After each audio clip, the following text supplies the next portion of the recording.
So, we are here for our closing keynote. Oh, there we go. Yeah, here we go. We have Ishmael Burdeau from GOV.UK. Today he's going to talk to us about using the design system to fight the climate emergency. Please put your hands together to welcome Ishmael to the stage.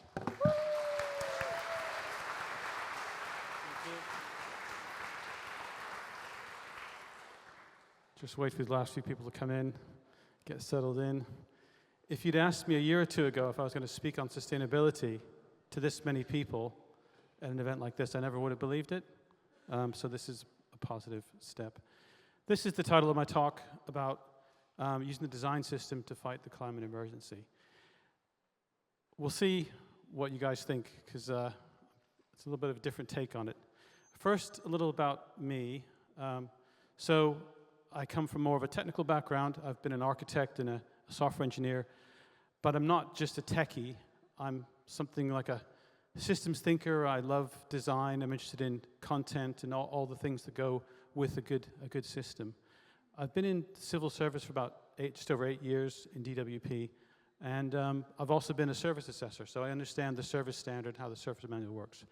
And I think the most important thing with sustainability is that you've got very high standard of ethics and transparency and accuracy, because we see a lot of services, a lot of products that claim to be green, but once you go under the surface, there isn't really that much to be proud of. So I'm going to start with a bit of personal history, because I think for sustainability it's quite important to ground yourself in your personal values and what's important to you. It could be gardening, it could be pets, it could be something else, it could be hikes in the hills, but understanding your connection to nature and to the planet is really important. I want to talk about, I'm going to get a bit technical at first and a bit scientific, because I think it's important to understand the science behind why we're talking about this topic. And then I've got a little concept called the carbon cake that I'm introducing to people. It's a way to understand digital services and how they impact the environment. And then it's about you guys, how we can use the design system to get ambitious around climate change, and a call to action. And then hopefully there'll be time for questions as well. So I'm going to start with, that's me in the middle there with my little brother. I grew up in Southeast Alaska. Somehow I ended up in the UK. It's a long story. But you can see on the map, I grew up in a little town called Ketchikan. And the Tongass is the world's largest temperate rainforest. And it's home to thousands of eagles and bears, not many people. It's roughly the size of Ireland. That's why there's a picture of Ireland there. So it's a huge rainforest. And I think growing up there made a big impact on me, because I understood my connection to the environment through the sea, the forest, the animals, and so forth, but also the fragile nature of things. Because in Ketchikan, if you want to buy a washing machine, you have to order it from the south, the lower 48 we call it. If you want to get rid of your washing machine, there's nowhere to put it. So you become aware of your connection to supply chains and the material world. And I think that had an influence on me, a theory at least. Eventually I ended up in the UK, and in the 1990s I got a job in IT, and I was an IT support desk person. And the thing that struck me was the amount of IT waste I saw. So computers, monitors, servers being thrown away every couple of years, and it wasn't clear to me where they went. I now know that there's more gold in phones than there is in actual gold ore. And I think 8% of the world's gold actually is being hoarded in people's smartphones. So there's a huge problem of e-waste, which I was immediately aware of. But what I didn't realize at the time was there's more to digital environmental damage than just the computers themselves. So my first job after doing the IT help desk was actually a webmaster for a couple of years, if anyone remembers what webmasters were. And it was back when some people here may not realize this, but at one time we had to use our telephones to get on the internet. And so things were very slow, and not many people were online back then. So if we look at how things progressed over time, we're not in that world anymore. And for me personally, I sort of identify with the picture on the right, something of a tree hugger, but at work, I couldn't see the connection between the environment and being a computer programmer working in the cloud. It didn't feel there was a immediate synchronicity between those two things. But I think now, and especially since the pandemic, when there's been such a big rise in digital services, we need to talk about why digital needs to rethink its relationship to the environment. A little sort of illustration of this, I'm sure you know this intuitively. On the left, I have 1997. That's the amount of data being produced and put online. 2022, you can just look at the picture and see that's not a very sustainable way of growing. And every megabyte takes up has an environmental cost, whether it's the hardware or the power to drive it or the networks that move it around the world. And if we look at the internet, or the global digital world, it says there, that's its carbon footprint. This is the low estimate, just under 4%. Some people are putting it more like 5 or 6%. Aviation is on the right, just under 3%. So we can see that the internet has a very big environmental impact. Clearly, there's more people using digital services than are flying, but it also emphasizes the need for a just transition where we're spreading out this resource to as many people who need it, because the internet is important for our lives. And in fact, if we look at the internet and compare it to aviation, rail transport, and shipping combined, it's actually roughly the same size. And if cloud was a country, it would be one of the, this is just data centers, not all the other IT stuff, it would be the 16th biggest country in the world, bigger than Italy, Spain, Australia, South Africa, don't consume as much power as the cloud does. So there's the sort of the power consumption side, but we're also seeing with artificial intelligence that it has other impacts apart from just energy use. So this is an article just come out the other day from Tennessee around the need for artificial intelligence. And in the TVA, the Tennessee Valley Authority, so they were able to supply 7 megawatts of power to Elon Musk's data center. He needed 150. So the only way to solve the problem was for we're seeing now in the cloud world is bring your own power. So he's decided he's going to bring in gas turbines to drive the AI systems that are needed for that area. Other companies are looking at nuclear power. So there's a kind of a crisis that we're on the cusp of, driven a lot by artificial intelligence. I've likened this to a hierarchy of needs. And if we're electrifying everything, cars, heating, air conditioning, we're going to need a lot more electricity. And if you consider last summer, it was 52 degrees in India. Air conditioning is now a basic need for many people. Electric vehicles are going to be something that people need to move around. I wonder where Gen AI fits on this hierarchy of human needs. There's a lot of things in digital I've seen come and go, various fashions of virtual reality and the metaverse and blockchain and maybe AI, I don't know. But I don't think the environmental crisis is going away. On the left, I've got what the World Economic Forum is listing as the top 10 global risks. And the ones in green are all related to the environment. So weather events, critical change to Earth systems, biodiversity loss, and so forth. And on the right, I have Gartner's top 10 strategic technology trends. And they've identified sustainability, or sustainable technology, as number 3. So people are taking this stuff seriously, and lots of other examples of it. And I think we can focus overly on climate change. This is an interesting visualization. You can't quite see the numbers at the bottom, but it's got sort of 1850 is sort of where maybe our living and great-grandparents' memory might be. You can see since then, we've always lived in this 1 degree of temperature. We've never exceeded or gone below that 1 degree since we've had the agricultural revolution. So in terms of our understanding of human history, it's hard to see what would happen if we broke that boundary of that 1 degree. And we're heading for maybe 3 degrees, so it's a serious situation. That boundary of temperature also includes other boundaries. So there's what's called the 9 planetary boundaries. So we have things like fresh water, biodiversity, and soil quality. And most of these boundaries have been broken now. There's only a couple, and we've managed to succeed on ozone through the reduction of ozone being produced, or chemicals that destroy the ozone layer.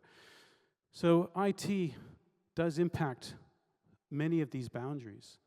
Novel entities is one, climate change, fresh water, land system change, all have some IT sort of potential impacts. And if we look at our companies that supply IT, this is a graphic from Amazon Web Services, who did a scientific study which concluded that 99%, you could reduce your carbon emissions by 99% by putting it in the cloud. I wrote to them and said, why not go for 100% and make it just a cloud? Because 99% to me is not a believable number. If they said 78% or 53%, I would have thought fine, but 99 seems a little hard to believe. This is Microsoft's sustainability plan for net zero. They had the ambition to be carbon negative by 2030. And when the plan was written, this was before ChatGPT and Gen AI, and they were on track to reduce by 2030, hit their target, and reduce their emissions quite dramatically. What's actually happened is they've gone up by 30% in 2 years. And this, they've admitted, is because of the need for AI and data centers to go with the AI. So we're kind of, not kind of in a crisis, but we are heading to some sort of major problem. It does get better. The talk does get more positive, don't worry. There are things we can do about this. This is an interesting little, it's not a well-known fact, but Microsoft's one of the biggest buyers of carbon removal techniques. And there was a company that was running in the northeast of the US they said, we did the thing, we grew the oysters, removed carbon. So they were a startup that was funded mostly through Microsoft to remove carbon from the atmosphere. They've gone bust because Microsoft's decided to change their tactic and they've moved their offsetting things to another place. But I think there's a sense that we're in this overshoot. By buying the oyster farm, to me it's telling me that they realize they can't reach their targets, so they're looking for a way out. So how does all this stuff actually happen? How does it transpire? And I like using metaphors. We often make fun of children who don't know that eggs come from chickens and that avocados grow on trees and milk comes from cows. But very few people really understand where electricity comes from. And if you think about the internet and technology, most of it's driven by electricity. And there's a very amazing website called Electricity Maps that does map where the energy sources, how they're produced. And the green is obviously, the places with renewable energy. The dark is coal or oil. And then the other colors are something in between, and there's a mix. And if we look at Europe, you can see that the UK has got an interesting mix of energy. On this particular day, it was not doing so well, but much better than Poland, which is mostly coal-fired power stations.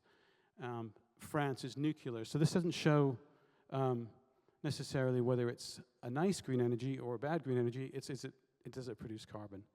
So if we look at the UK in more detail, it's actually a complicated picture because the UK is divided into different regions, as you know, and different regions have different mixes of electricity. And on this particular day, which was, I think on the left was July, I'm not sure on the right is, I should have made a note of the day, but on that particular day, you can see Newcastle was importing electricity from Scandinavia, and it meant it had a green region logo. But if we look at this diagram, we can see it changed completely. Now Scotland's turned green. That's because the wind's blowing, and Scotland has huge amounts of renewable wind power. But that wind power doesn't travel very easily to where it's needed. And so if we look at where our cloud is hosted, we think cloud is cleaner. So my department has moved its data centers from Newcastle, the legacy data centers, to the cloud with the idea of it's a more renewable, green way of doing things. But Cardiff is purely gas-fired, and London isn't much better. So we are coming to the end of the bad stuff. There's a bit more. I think it's sometimes hard to visualize what CO2 is, and we talk about how many tons of carbon does this or that. I think at this stage, every kilogram or every gram counts for something. And this is just one way of visualizing it, that a kilogram of CO2 has a long-term impact. It's hundreds of years for it to completely disappear from the atmosphere. And in that time, it can melt 15 kilograms of glacial ice. That's just a day's work on ChatGPT. So though a kilogram is quite a small number compared to lots of other activities we do, the volume of people using online stuff means that small numbers add up.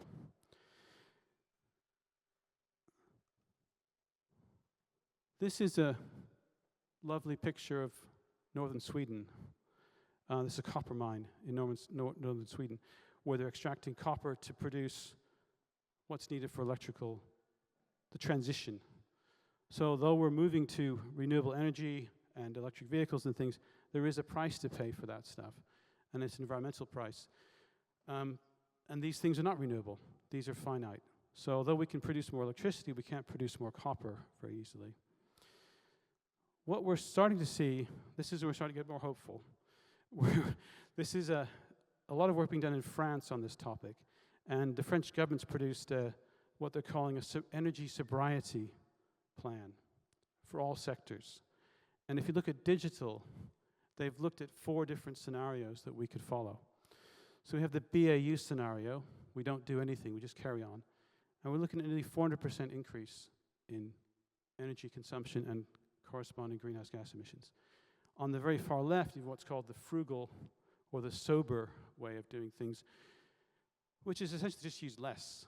And then in the middle, we've got a couple of other ways we could move to this. We could move the needle in the right direction. When I talk about Don Norman, most people don't know who I'm talking about. I'm hoping people in this room have heard of Don Norman, but he is one of the key people in the whole human-centered design school of thinking. And I have read his stuff, and I think he's very good. I was listening to his podcast the other day, a really good interview. He's 85 now, and in his mid-80s or early 80s, he said, well, I need to get rid of all my ideas on this human-centered design. He thought about doing planet-centered, but he thought that was a bit too radical, so he's gone for a new word, or new phrase, humanity-centered design. And he's got 5 principles with that. Number 2 is focus on the ecosystem.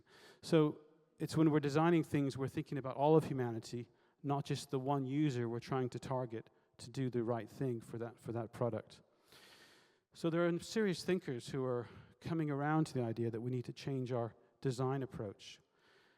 I'm not a huge fan of Apple, but I think this is an interesting example of this sort of design thinking. And this is the Apple Watch, and it understands how the grid's behaving on that day where you are. And it will indicate to you, now's a good time to charge your watch, or now's a bad time to charge your watch. And charging your watch has a tiny, tiny, tiny impact on anything. But what it's doing, it's sort of flagging to the person that I can control what I consume by the design giving me signals back about when's a good time to do things. And if we switch to a renewable energy system, we're all going to need to change our behaviors. This is it's a website for digital sustainability called Branch Magazine.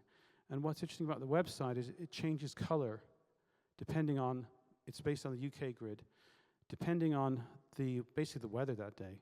So if it's a cold, cloudy day with no wind, there's no green energy, so it'll be orange with no graphics. And if it's a windy, sunny day, it'll turn green. And so it uses an API to read the energy intensity for that day, or the carbon intensity, and then display the website accordingly. It's a little bit subtle and gimmicky maybe, but I think it's a nice way to visualize things. This is another website I've come across recently called Carbon Aware, and this allows you to choose a country at the top right, and then it displays the content appropriately. So for example, use of graphics or videos or the amount of content you have on the page will reflect what's happening on the grid on that day. So there are ways to sort of use design to talk to people about climate change and bring people with you, I think. However, I think one of the difficulties with this area is that we think about page weight as being the one thing we should focus on. Just make the pages lighter. And if we use the popular tools out there that tell us about our website, they'll tell us we're doing well if we have a GDS design system because it's very light. There's no graphics, there's no videos, it's very plain, and it performs very well. And you can see one login compared to BBC, for example, produces much less carbon because of its lightweight. What I have found doing this role for the past year or so is that there's a lot more to it than just the journey on GOV.UK. You also have the public cloud provider that's hosting your site. You've got legacy technology in the background. You have operational activity happening, civil servants running around filling in forms and sending emails and things, and you might outsource some of the service. So to understand the impact of your service, you need to understand these different layers and communicate to the public what those layers are doing. I'm not going to do this slide in detail, but I've basically put together some guidance for each of those layers that tells you what the potential is for carbon reduction, how to measure it, what to measure, what to look out for, all those sorts of things. So we're kind of moving on to the action part of the talk. And for me, it's clear that the design system needs to get ambitious. And I put in brackets again. So I joined the civil service just over 8 years ago. And one of the things that inspired me to join the civil service was actually GDS's work they were doing. I was working in a private sector company, and we were producing a lot of government websites that weren't very good, frankly.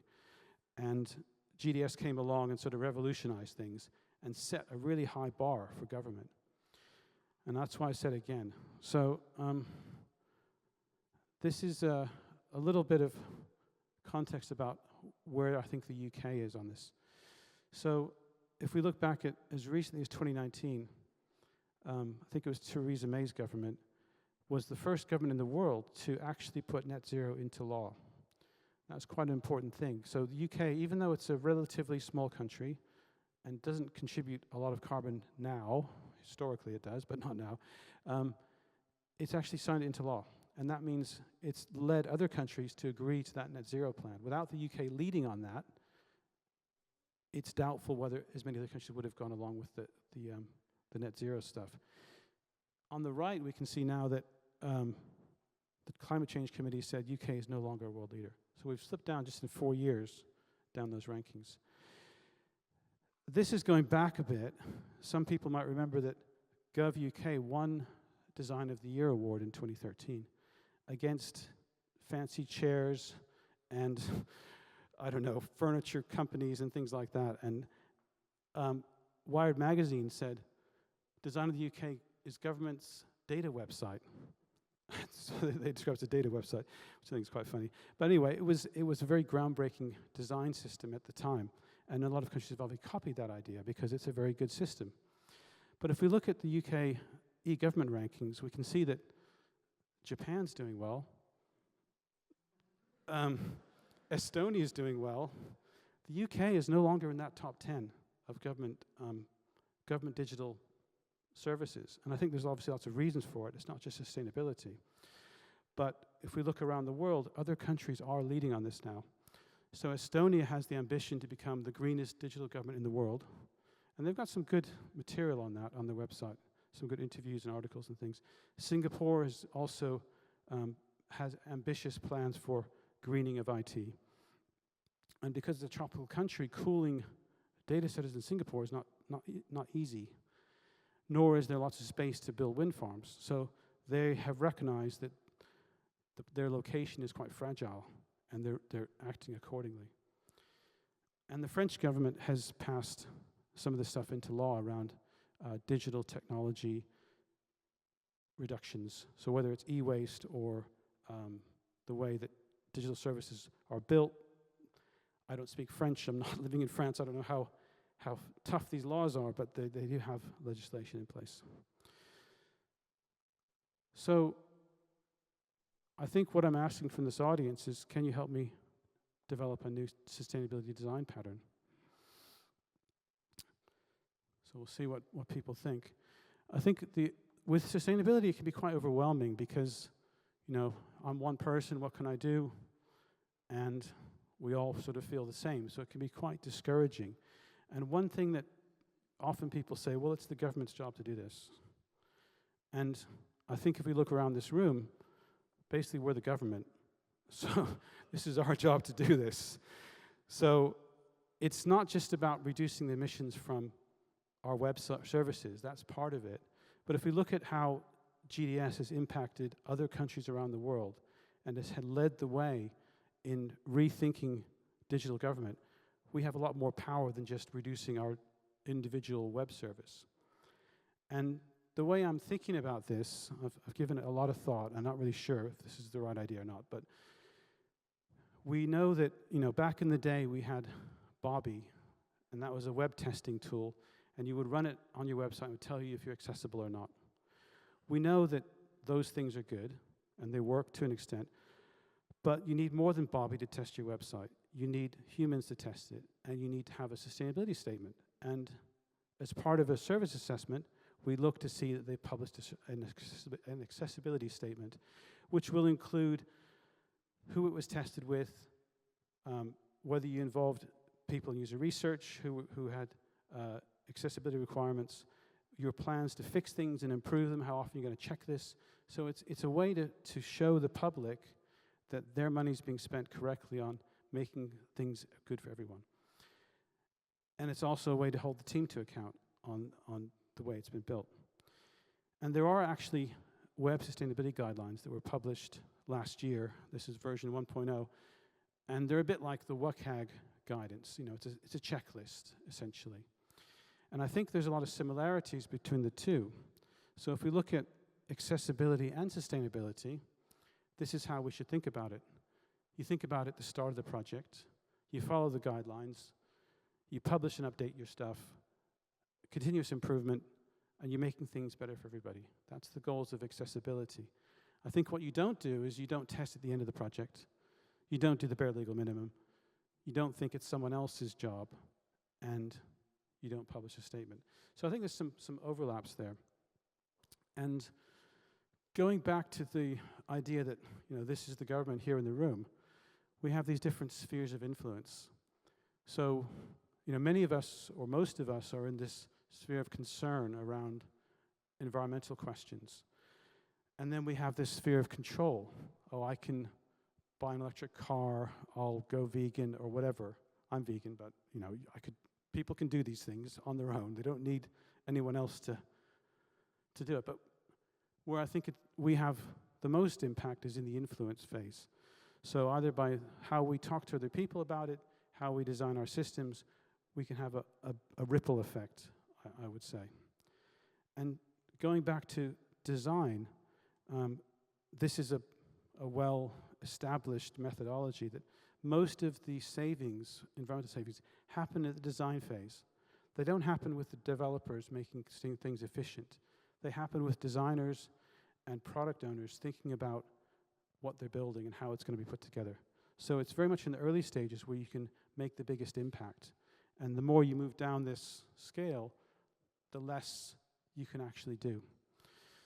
So that's important. What we're seeing on the sort of web sustainability side of things is, for GOV.UK at least, there is a pattern out there for what's called dark mode. So this allows, the user to switch the page from white to black, and thereby you save about 10% of your power consumption, because computer monitors that are white, use more energy than ones that are black. It's quite a simple pattern and pretty well established. I think it's a good idea, and so it's nice to see that people are doing this for different reasons, accessibility and sustainability both. And I know there's a lot of people here from GDS, and I want to say I'm working with GDS on this, and there's a few departments, DEFRA especially, and Home Office and HMRC were collaborating across government. And GDS has set a big ambition for one login to be a green digital service. And we're starting to see a little bit of momentum happening, essentially. Going back to the design side of things, I think it's important that we communicate to our users how their money's being spent and how we're achieving our sustainability goals through different mechanisms. So we looked at the branch magazine where it changes color. This is the opposite end of the spectrum. This is a solar powered website, and it tells the user what the energy forecast is. It's run off a guy's balcony in Barcelona. Uses no grids, no mains electricity to run it. So there are lots of ways to communicate to people. And what I'm proposing, having given it a lot of thought, is something very simple, but also potentially very powerful. This is Unilever. It's a big corporation, but it actually has some good sustainability credentials. And on their website, they've got a digital sustainability statement that tells the user how they put the website together technically, how they use graphics, videos, how the team operates. And that's a published statement. And we're seeing more of these sort of statements around. This is the Royal College of General Practitioners sustainability statement for the digital part of the service. And you can see, there's more to read there, but you can see how they thought about design and training and things. And on the right, I've got a DFE website with a similar statement. So lots of things you can put in these statements, because I don't think we're quite there where we can measure exactly how much carbon or whatever is emitted by using a service. I'm not going to go through this big long list, but these are things that a sustainability statement could include. So obviously you want to tell people what the impact of using it is, but what design decisions you made, how you're going to improve, how you buy things, all that stuff. And on the right are things that you wouldn't say in it. One would be that it's carbon neutral or eco-friendly or 100% renewable energy. Those things are not credible, first of all. People don't believe them.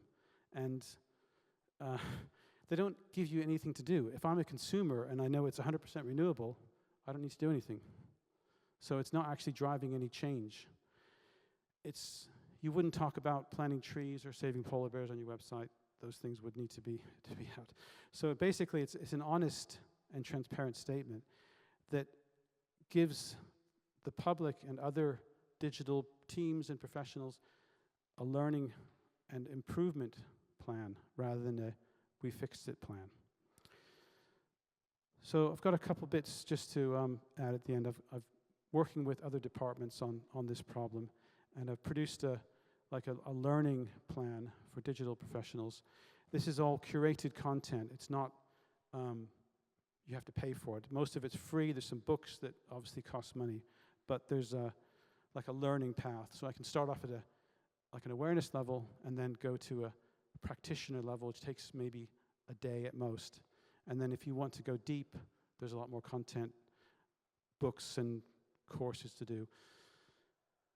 And this one's aimed at designers. I have another track for product managers, another one for technologists, another one for leaders. So I've got 5 or 6 different tracks.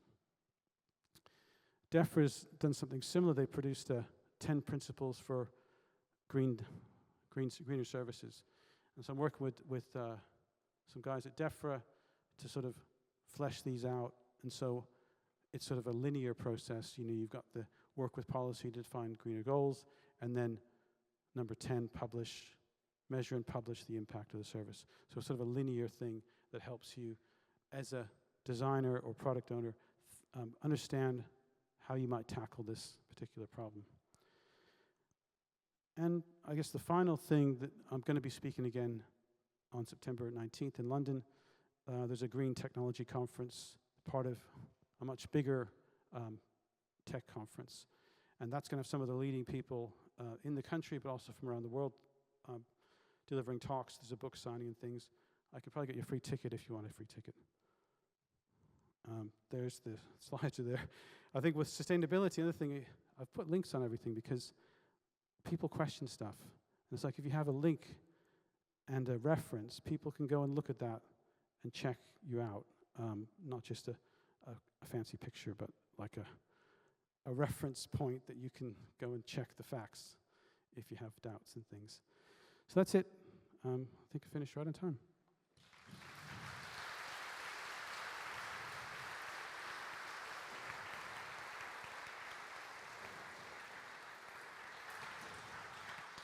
All right, first hand up really quick. Thank you so much. I really enjoyed that. I know that you mentioned that you have a track for product managers, and as I mentioned in my talk, I think there's a key role for product people. Mm-hmm. How do you see the role of product people, and what would you encourage them to start thinking about and doing? Well, I work with product teams a lot in DWP, and where I've found it most difficult is getting the resources to actually do the work. Product people will be the ones who ask for the money and the time and prioritize things accordingly. So I think the role of the product manager there is the one to highlight the issue, highlight the problem, and allow the team to solve the problem. Like any other issue, like tech debt, for example, always gets deprioritized because other stuff's more important. So it's going back to the business and asking for that time and resource and giving the team the tools and power to do it.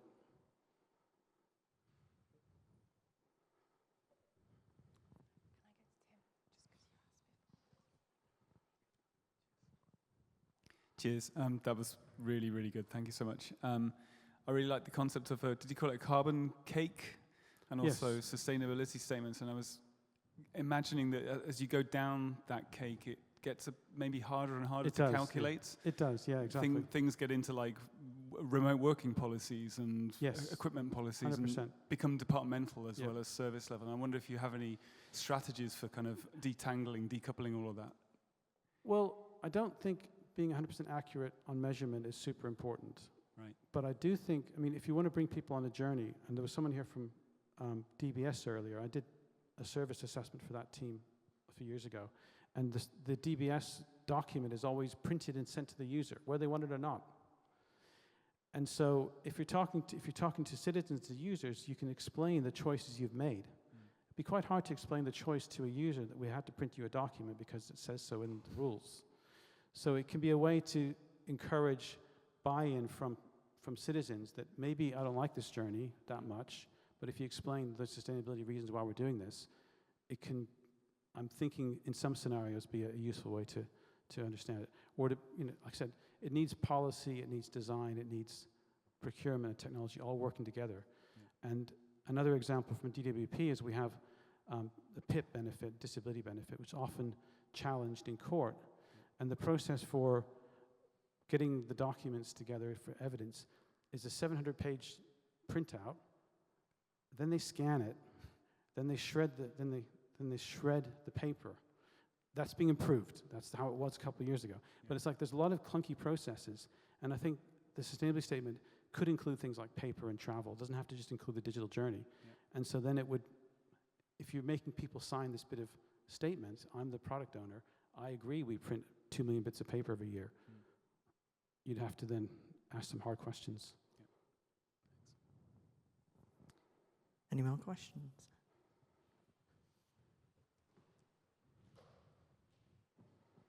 Thank you very much for your speech. It was a really important subject for us. But I would like to ask you about the illiterate people, because people pay more attention to the visual things. And it's really easier to explain things with the visual videos or like pictures and everything. So how should we explain the brands that they shouldn't use so much usual things, like instead to support the sustainable websites and everything? So where should we stand? Because we work as a like content producer, as a like consultant, etc. So where should we stand to reach more people and to? Yeah, I think there's depending. So I'm focused on the design system, the government, which is very basic and simple. So there aren't many videos or anything like that. So there's not much room to do things in the GDS design system to move the needle. If you're talking about, say, the BBC, for example, there's playback features. I could by default choose a low bandwidth feature. That would work for people on mobile phones, for example. Other reasons to do things low-fi. And I think if you bring people along with you, explain, like, we don't have plastic bags in this country anymore. We had them 5 years ago. People now know they don't need plastic bags anymore. They've lived without them for 5 years. And the consumption's gone way, way down. So I think bringing people with you, explaining why you're doing it, if it's a high, I mean, another example I always give is like restaurant menus. Nowadays are always a PDF. You have to download it. And if I'm running a cafe with 10 tables, I could print out the menu and just put it on the table, or I could get every single person who comes in to download the PDF. So it's kind of like explaining to people why you're doing things, and I think people will generally probably, my hope is they cooperate with you. So it's sort of informing people through different mechanisms, and I think this community can decide what that mechanism is. I've given some suggestions, but I really want the community to come forward and think about how to solve that problem. So you said that a website with a dark background consumes about 10% less power. That's right, yeah. So should all government websites and services have dark background and white text? I think that's GDS is actually proposing this. I've talked to people there who say, we're going to look at dark mode as a potential solution. I think it needs user testing and things. It's not, to me, a black and white answer. As a default, I was wondering. But you could have, you could give people the choice more up front. I want to run this in sustainability mode. And it would also, most government users use their phone to access the internet. They don't use a computer. And so you have less bandwidth and less power on a phone you do on a computer. So there's other reasons to do it that could benefit end users as well.